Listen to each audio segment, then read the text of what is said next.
All right, so I want to give my perspective on the UM-FSU rivalry. What's the where to start? I mean, growing up in Miami, growing up in Florida, everyone knows football is different. Youth football is different, and really, what's always been more appealing to all of us young South Florida kids playing football, watching football, Hurricanes football has always been um, more relevant to us than Dolphins football. I guess more so because I guess when I was younger in the '90s and the early 2000s when I was growing up, the Kings were better. Even though the Dolphins were always going to the playoffs back then, yes, there was a time when the Dolphins were always going to the playoffs.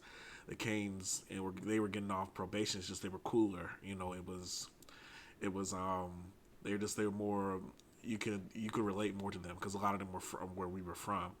A lot of them were going to schools from like Santana Moss went to Carroll City. Carroll City, I used to play in youth football. We used to play against them all the time. And so he was one of my favorite players growing up. If someone asked me a question about my all-time favorite Cane, Santana Moss is usually who I'm going to answer. And then of course my mom, being a UM alum, she just kind of instilled that love in there for me. Like my dad went to Florida, so like when I was younger, I loved the Gators too, but it being in your backyard, it was just something different. And then, of course, when they got so good, it was just easier to love them.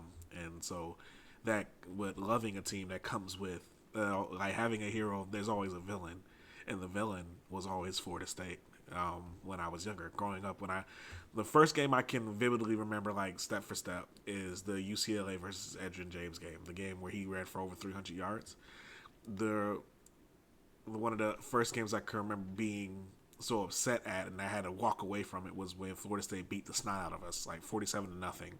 Like at one point, I think it was like '96 or something like that. It was like Ed Reed, Reggie Wayne, Santana Moss, their first years there, when like we were really just getting off probation and we had nothing. Absolutely, and Florida State took absolutely no prisoners in that game. That's something I will never forget. And I just remember looking at that team with the garnet and gold and the spear and the helmet, and just saying, I hate them. I wish them nothing but despair.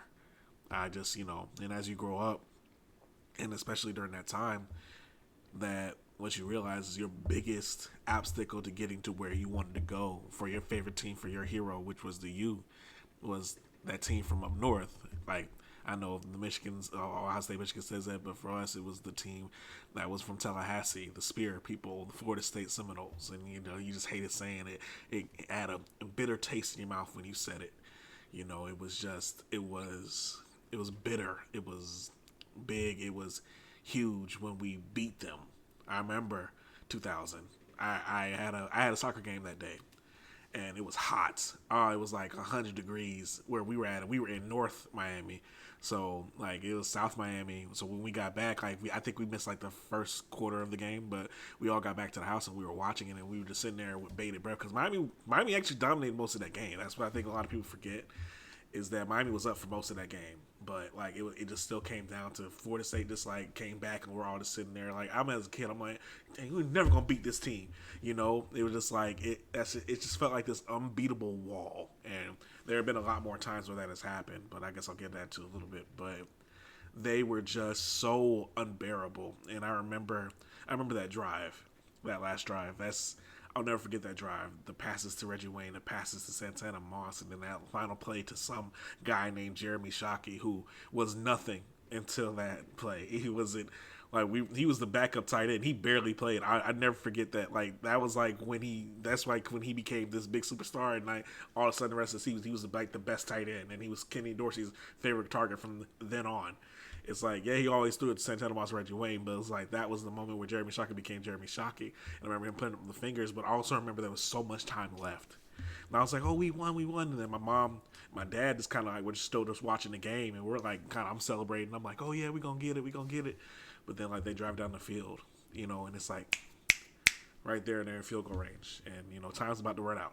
And they're sitting there with the kicks. And I didn't know anything about the wide right stuff. I heard it in passing, but I didn't know. It wasn't in my soul yet. I don't think it's in a hurricane soul until you witness it. And then Munyon went for the kick.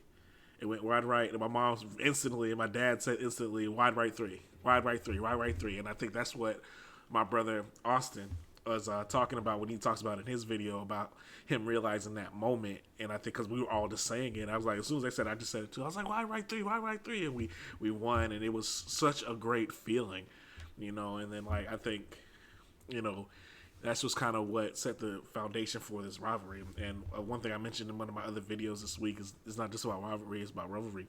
And what the rivalry became for me. I hated Florida State.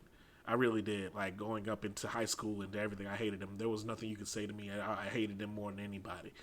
For me now, because I lived in Tallahassee for so long, and some of my best friends in the world are state fans. There's still a lot of good natured hate there and everything like that, but I don't hate them as much as I hate Notre Dame. And I know I don't want to talk about Notre Dame, but Notre Dame is the enemy. That's really what it comes to. But what I have grown to appreciate about this rivalry is the revelry. It's like the fact of the matter is, it's like what a lot of players say. It's like, yeah, it's your brother. I mean, we are brothers as institutions. We're in the same conference. We go through the same struggles. What happened to Florida State last year has happened to us in the past. We have been left out of that championship. Now, one year was because of them, and so that same year I was talking about. But you know, I digress from that. But we have been slighted, and all of us have been slighted. So there is a healthy rivalry. We're still gonna talk all this crap. We're gonna talk a lot of shit this week. Me and my friends have already been talking a lot of mess and everything, and so you know, I've been there. I've seen the 7th-game losing streak end. I saw us start this current losing streak to them. I've been there to watch. I've watched beatdowns both ways. I have watched crazy games from start to finish. I have seen so much in this rivalry, and I am looking forward to seeing so much more. I cannot wait to go there this weekend and watch it and see what happens on the field. But for me, this rivalry, it means so much more. It means brotherhood as well as hatred. It means an opportunity to see my best friends and talk shit, basically. Excuse my language, but it's a big moment for me. Like I said, I've spent a lot of my adult life in Tallahassee. I endured a 7-game winning streak. I reveled and I talked my crap when we broke it and when we were better and when they became a basketball school and we became a basketball school. You know, all those things become so important when you talk about a rivalry like this. Everything is amplified. You know, it means more because this is the state of Florida. It always going to mean more. I don't care what you say. South Florida state of Florida football is always going to be king, no matter what everything is done. And basically the king is king of all this is Florida State versus Miami. It doesn't get any better than this. Not even Florida State and Florida can, in my opinion, can compare. You know, this game used to determine national championships, and it was meant to determine ACC championships. And while that has not happened the way that I think everyone wanted it to, it still means so much more. So you can throw those records out the window. So like I said, I don't care that Florida State's 1-6. I don't care that we're 7-0. It's going to be a great game one way or the other, in one capacity or the other. Even if it's a blowout, there's going to be a greatness about it. And so I can't wait to get to it. I can't wait to watch it. I can't wait to be there. So get your popcorn ready. It's going to be a great game. See y'all there.